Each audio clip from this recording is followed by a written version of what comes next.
Salut les gars, aujourd'hui nouvelle vidéo sur le LJ70. Donc on va lui installer un échappement. Ça fait un petit bout de temps que ça me tournait en tête, et puis le bruit de l'échappement en échappement libre, c'était vraiment c'était horrible. Donc du coup j'ai investi dans un petit glass pack de chez 2LT 4x4. Donc ceux qui ont des 70 à mon avis ils doivent connaître. Donc c'est un glass pack en 51 mm si je me trompe pas, avec les petites alvéoles à l'intérieur. Je sais pas si on va voir à la caméra. Et voilà, il y a des petites alvéoles, donc il faut le monter dans ce sens là justement, alvéole ouverte côté moteur, pour que les gaz d'échappement s'infiltrent à l'intérieur, et puis ça fait un espèce de tourbillon comme ça à l'intérieur. J'ai démonté du coup les tôles par chaleur qui se trouvaient autour du turbo, et donc là maintenant je vais pouvoir dévisser les 4 vis qui tiennent la bride d'échappement juste là à la sortie. Et puis voilà, j'ai investi dans ce petit outil. Je vais mettre la caméra sur ma tête, et puis comme ça j'aurai mes deux mains libres et on va pouvoir bricoler ensemble. Bon, je suis en train de cadrer, normalement ça a l'air d'être pas trop mal. Donc un petit peu de dégrippant sur les vis. Voilà. Alors c'est une grande première pour moi d'avoir la caméra comme ça. Alors dites-moi si ce point de vue vous plaît. N'hésitez pas à mettre un petit pouce bleu dans la vidéo. Ça m'aidera pour le référencement. Alors, moi je parle souvent tout seul quand je fais de la mécanique. Au moins, le fait d'avoir une caméra sur la gueule, et ben, je parlerai pas tout seul du coup. Je parlerai avec quelqu'un. Je parlerai avec vous, quoi. Hop.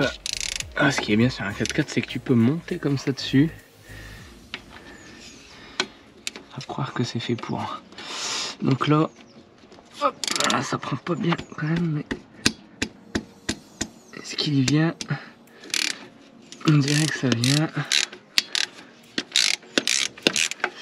Puis c'est des pièces qui sont amenées à chauffer, etc. Donc forcément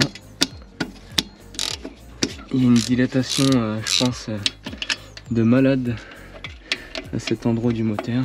Donc pour ceux qui me demandent, tout ça c'est filmé avec une GoPro Hero 11. La Hero 11 normale. Et donc là, si tu ne l'as pas encore activé, cette vidéo elle est disponible en 4K.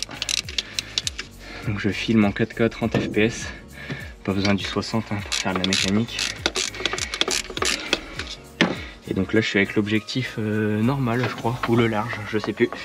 J'ai pas mis l'hyperview parce que les autres vidéos que j'avais fait en hyperview, ça fait vraiment un champ de vision énorme. Et j'aime pas trop le rendu. Donc là tu vois, tu mets un pied là, hop, tu te prends l'arrêt, hop là. Et tu grimpes. Tout rouillé. Hop là. Voilà.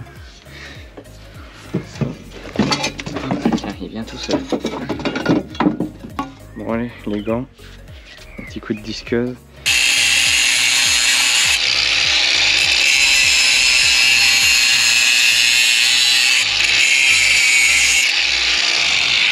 Donc là on va faire une grosse soudure. Je suis loin d'être un pro en soudure, mais on va essayer de faire quelque chose.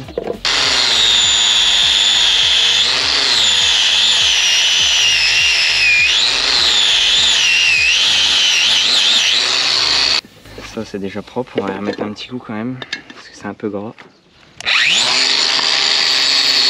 Soudure au MIG avec du fil de 0,9 mm. Ça fait longtemps que je m'en suis pas servi. Donc voilà, j'ai remis les vis. Le glass pack il est mis provisoirement, j'ai juste fait 2 points. Et on va aller le mettre sur la caisse du 4x4, voir un peu ce que ça donne. Voilà. Bon, je suis au bout de bras, c'est un peu compliqué, mais on verra une fois fini. Voilà, on voit les 2 petits points là.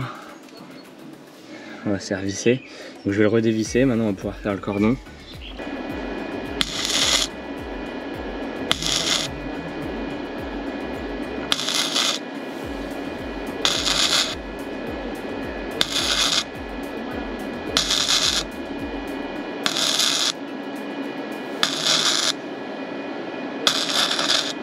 Bon, j'ai terminé ma soudure, donc c'est loin d'être parfait, mais bon, c'est pas trop mal.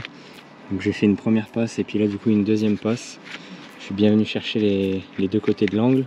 Et puis voilà.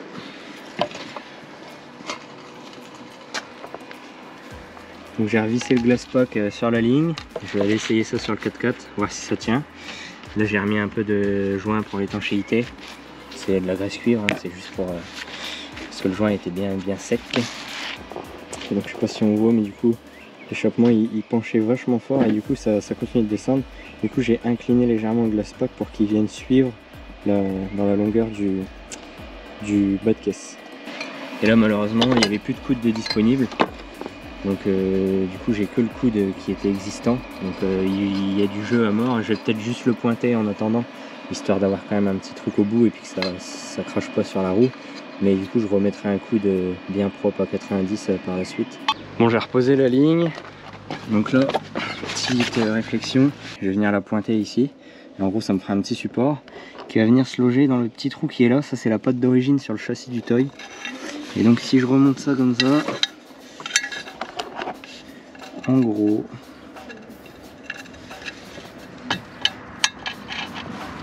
ça donne ça.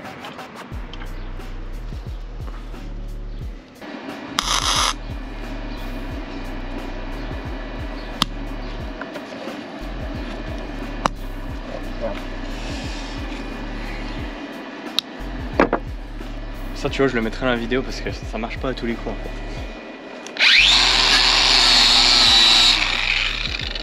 Sage.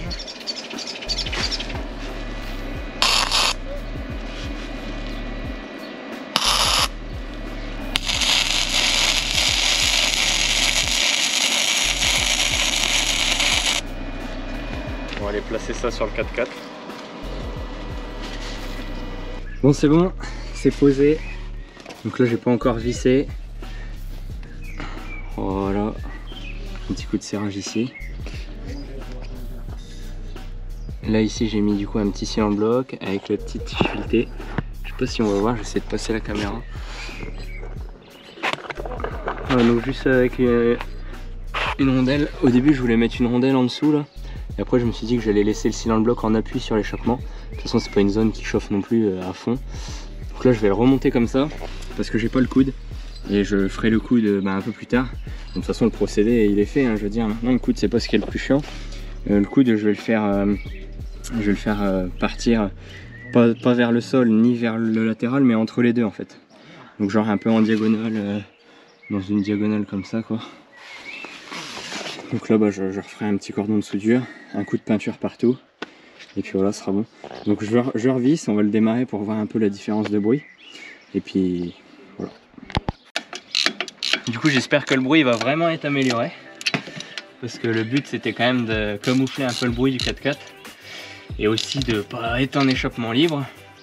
Des échappements d'origine de LJ70 ça devient presque introuvable, comme beaucoup de pièces là-dessus.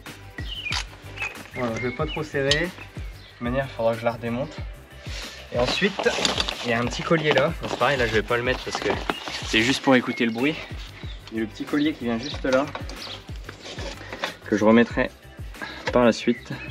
C'est vraiment ce que je voulais en fait. Je voulais vraiment avoir une ligne qui effleure un peu le bas de caisse, mais qui soit pas non plus trop rentrée parce qu'on a la patte et je voulais conserver la patte d'origine sur le châssis pour faire un petit support sur le glass pack. Et puis ensuite je voulais pas qu'il soit trop bas parce qu'on voit des LJ70 avec des échappements vachement bas. Et là en fait on est vraiment à fleur du châssis. Donc du coup même si un jour il y a un arbre ou quoi qui viendra taper dans le châssis, ça tapera pas sur l'échappement en premier.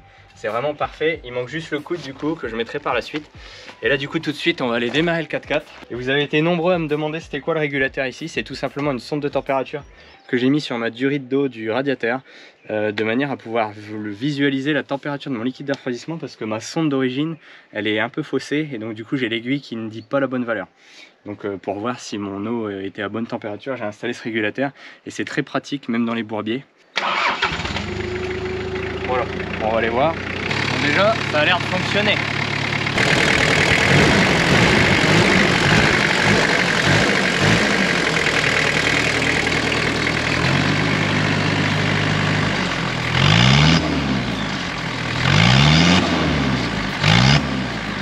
Que je voulais vous montrer qu'il y a toute la ligne qui bouge, donc je vais vous montrer ça tout de suite.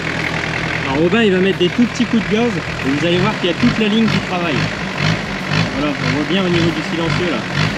Voilà, il y a toute la ligne qui est flexible grâce à la tresse et au petit cylindre bloc que j'ai mis là. Tout peut être mobile. Donc Comme ça force pas sur les soudures ni autre part. Du coup ça fait un rendu vachement sympa. J'irai l'essayer sur route un peu plus tard parce que j'ai encore le bas de caisse à terminer ici.